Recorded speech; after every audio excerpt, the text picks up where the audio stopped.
Félix Houphouët-Boigny occupe une place centrale dans l'histoire politique de l'Afrique francophone. Pour certains, il est le père de l'indépendance ivoirienne et l'artisan de la stabilité. Pour d'autres, il incarne un pouvoir long et centralisé. Son parcours reflète les espoirs, les compromis et les contradictions de l'Afrique postcoloniale. Né en 1905 dans le centre de l'actuelle Côte d'Ivoire, Houphouët-Boigny grandit dans une société encore dominée par l'administration coloniale française. Il étudie la médecine et devient l'un des premiers médecins africains formés dans la colonie. Très tôt, il s'engage dans la défense des populations africaines, notamment contre le travail forcé imposé par le système colonial. Après la Seconde Guerre mondiale, Félix Houphouët-Boigny entre en politique. Élu député à l'Assemblée nationale française en 1945, il devient une figure influente à Paris. À cette époque, il choisit une stratégie particulière plutôt que la rupture immédiate, il privilégie la négociation et la réforme progressive.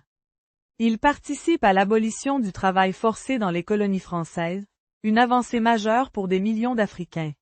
Lorsque la Côte d'Ivoire accède à l'indépendance en 1960, Houphouët-Boigny devient son premier président. Contrairement à d'autres dirigeants africains de l'époque, il maintient des liens étroits avec la France. Ce choix, souvent critiqué, lui permet cependant d'assurer une stabilité politique et économique relative dans un contexte régional parfois instable. Sous sa présidence, la Côte d'Ivoire connaît une forte croissance économique, souvent appelée le miracle ivoirien. L'agriculture, notamment le cacao et le café, devient le moteur du développement. Le pays attire des travailleurs venus de toute l'Afrique de l'Ouest, renforçant son rôle régional. Les infrastructures se développent, les écoles se multiplient et Abidjan devient une capitale économique majeure. Mais cette prospérité repose sur un pouvoir fortement centralisé. Le multipartisme est longtemps absent, et l'opposition politique est limitée. Houphouët-Boigny gouverne pendant plus de 30 ans, incarnant une vision paternaliste du pouvoir. Pour ses partisans, cette autorité garantit l'unité nationale. Pour ses critiques, elle freine la démocratie et prépare des tensions futures.